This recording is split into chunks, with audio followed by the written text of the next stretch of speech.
Dobrý deň. A teraz niečo o vode.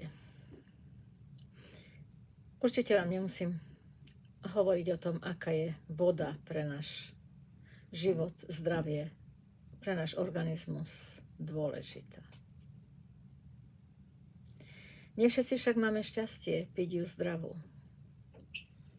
Niektorí žijete vonku, v prírode, niektorí žijete pod horami, máte svoje studne a máte tu možnosť mať zdravú, alebo dokonca prameňovú, či si to uvedomujete, alebo nie, pretože nemusia to byť kúpele, môžete zachytiť takúto vodu, aj keď máte studňu, môžete zachytiť určitý prameň. Ale mnohí z nás, žiaľ, žijú v mestách a sú odkazaní na vodu z vodovodu, vodu z nádrží, vodu z jazier, ktorá pre nás není veľmi zdravá. Keď si pozriete vodu pod mikroskopom, nie každý má tú možnosť, ale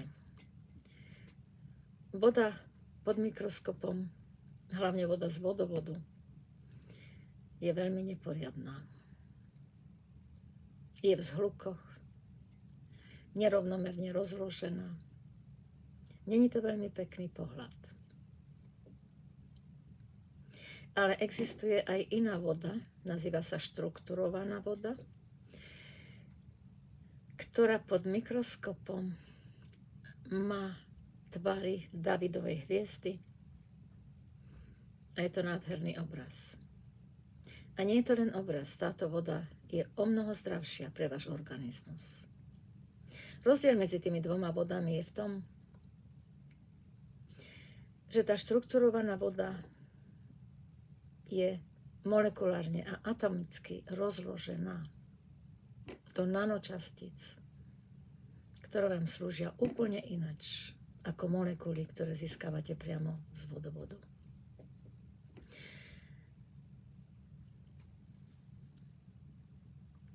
A teraz vás požiadam, aby ste išli do kuchyne a naplnili si 2 poháre vody.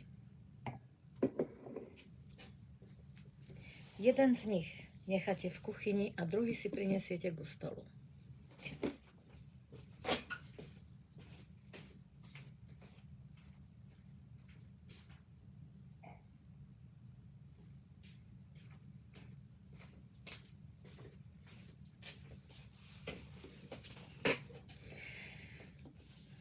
Tak, asi sme všetci naspäť.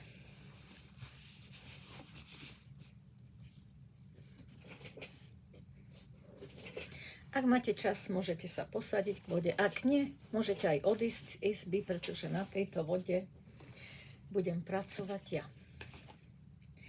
A tým vám dokážem, ako sa dá prevádzať liečenie na diaľku. Pretože liečenie kvantovou medicínou, ktoré prevádzame, je vo veľkej časti prevádzané cez tekutiny, ktoré sú v tele. Voda je vlastne nosič. A atraktuje elektromagnetické pole. Atraktuje vibrácie, tak ako atraktuje vibrácie z prostredia, v ktorom žijete, tak isto atraktuje vibrácie v tele. A my vlastne prenášame ten svoj potenciál elektromagnetický cez tekutiny v tele. Viete, že naša bunka má v cytoplazme viacej vody než iných štruktúr. A my vlastne prevádzame tú našu liečbu cez cytoplazmu vo vašej bunke a cez tekutiny, ktoré sú mimobunečné.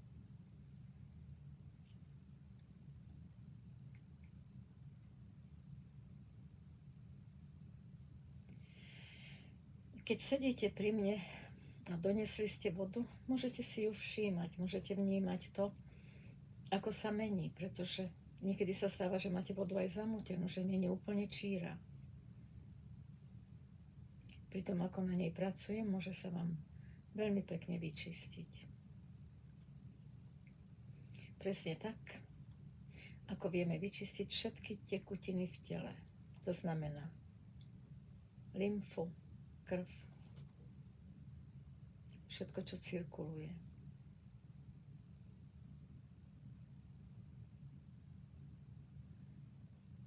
A tak si so mnou oddychnite chvíľku, alebo si môžete ísť po svojej robote a ja budem venovať čas vašej vode.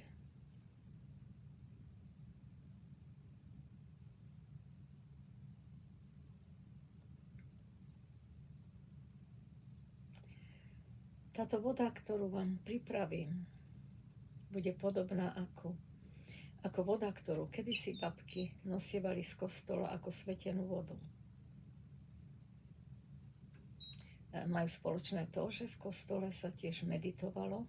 Každá modlitba je vlastne meditácia a mnohí ľudia sa tam chodia aj úprimne modliť.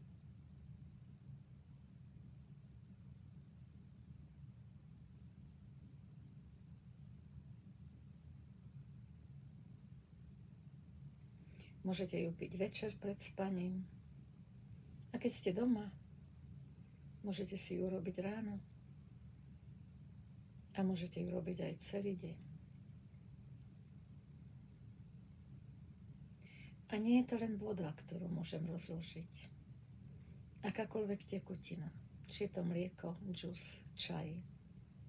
Aj polievku. Dokonca som mala prípad, že ma niekto požiadal vplývať takto energiou na vodku. Aj tá sa zmenila. A tak ako liečím na diaľku fyzické tela a jedna časť liečenia spočíva v tom, že čistíme telové tekutiny, tak vám môžem vyčistiť vodu od nánosov. Hlavne, keď bývate v meste a pijete vodu z vodovodu. Od chlóru. Až po hormonálne substancie, ktoré sa v tejto vode nachádzajú. A môžete to zistiť tým, že keď sa tej vody napijete, tak zistíte, že ten chlór tam už necítiť. A sú tam aj iné chemické komponenty, o ktorých ani neviete. Takže je veľmi dôležité piť čistú, štrukturovanú vodu. Odľahčite organizmu a vlastne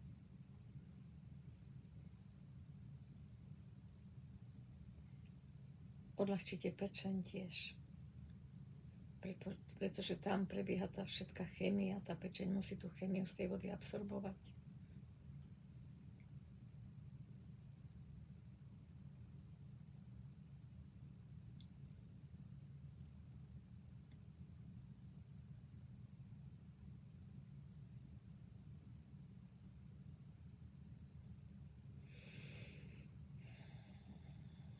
Ešte máme trošku trpezlivosti.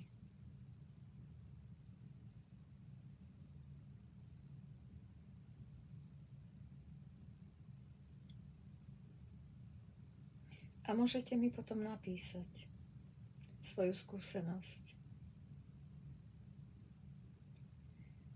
Či ste cítili rozdiel v tejto vode, alebo nie.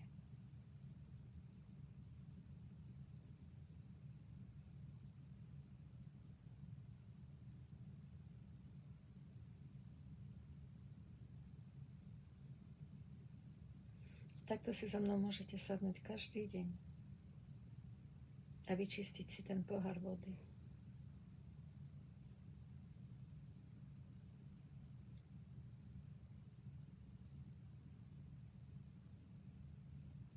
A ktorí veríte, môžete si predstaviť, že ju pijete ako tu z kostola, tú svetenú.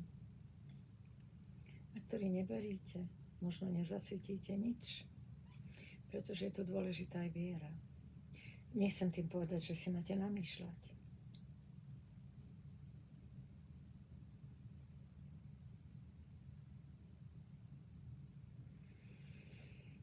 Voda má schopnosť absorbovať vibrácie zo svojho okolia.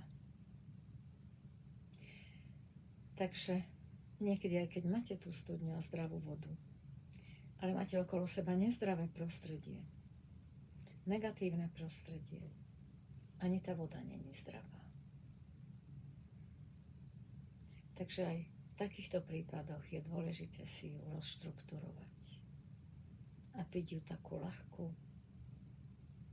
v iných atomických časticiach, než je vám podaná.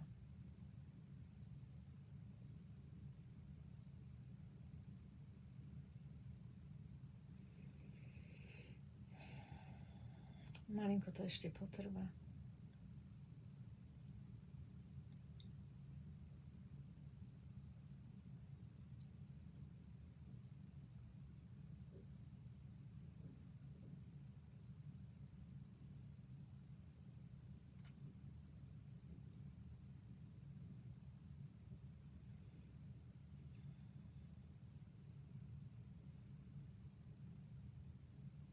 A verím,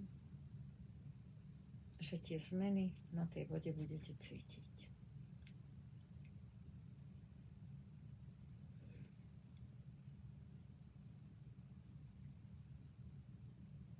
Každý môže pocítiť niečo iné, pretože nie všetci pijeme rovnakú vodu.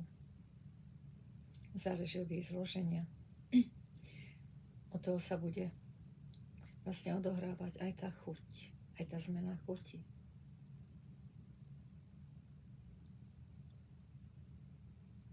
Ale môžete si urobiť aj pivo.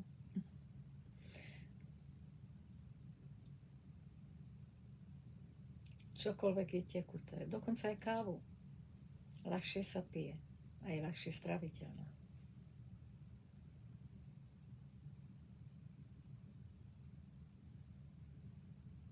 Keď už si urobíte návyk, nemusíte si chystať 2 poháre. Položte si pred počítač alebo obrazovku iba ten, ktorý idete piť.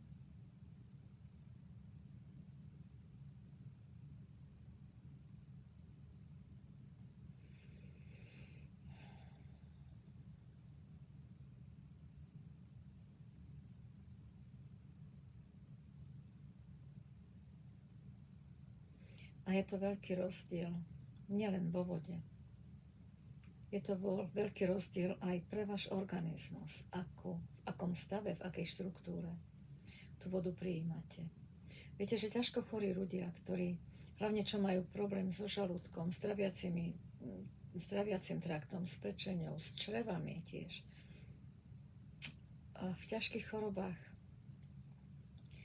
je im aj tá voda ťažká. Už sa im nežiada ani tej vody. Preto niekedy nosili tú svetenú vodu z kostola, lebo tu ešte ten organizmus prijímal. Ale nemusíte byť chorí na to, aby ste tú vodu štrukturovali. Aj zdravým, aj deťom veľmi prospeje. Môžete si položiť krčak. Len ho nedržte dlho, pretože voda sa mení. Automaticky absorbuje vibrácie prostredia. Takže ju treba vypiť hneď.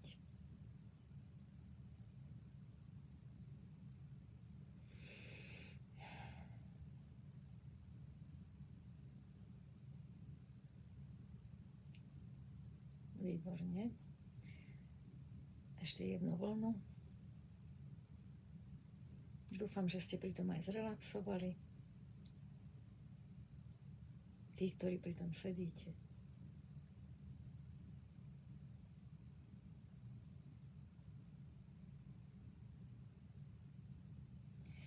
A teraz si prinesieme vodu z kuchyne, ten pohár, ktorý sme nechali tam.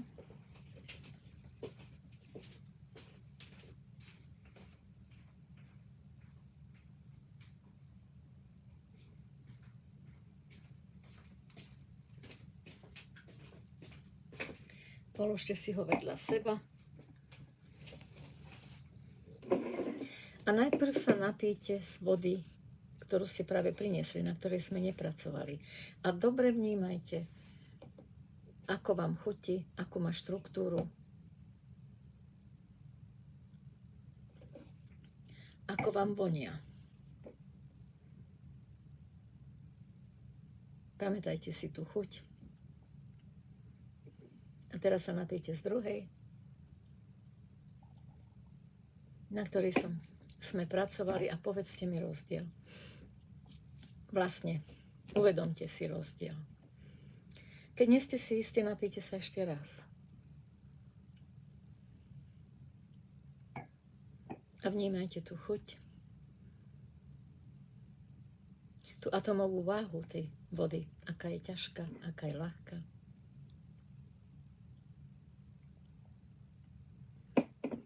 Plnosť vody. A vôňu. Arómu. Či tam ešte cítite chlor?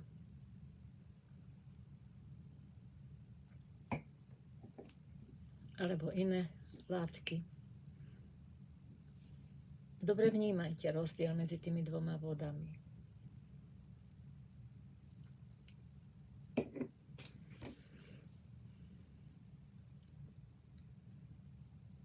A keď ste cítili rozdiel, môžete mi o tom napísať. A každý deň si môžete sadnúť a urobiť si tú vodu so mnou. Tešilo ma. Prajem vám mnoho zdravia a dovidenia.